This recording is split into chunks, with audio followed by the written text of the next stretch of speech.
Kakauwi ko lang. Sumamba ako.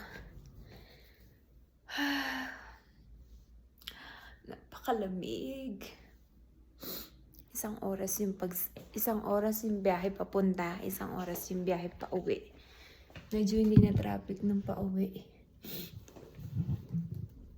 Ang lamig. Nagmotor ako papunta.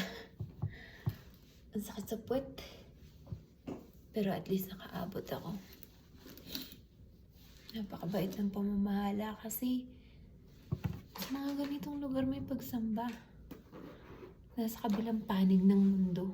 Grabe. Tapos yung hindi siya the usual sa US na gaya sa Amerika kasi English dun syempre. Maraming tao.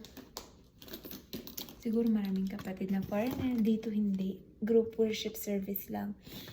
Alam mo, ang nandun lang yung ministro nga siwa at saka yung dalawa niyang anak at saka yung misis niya. Yun. Yun na.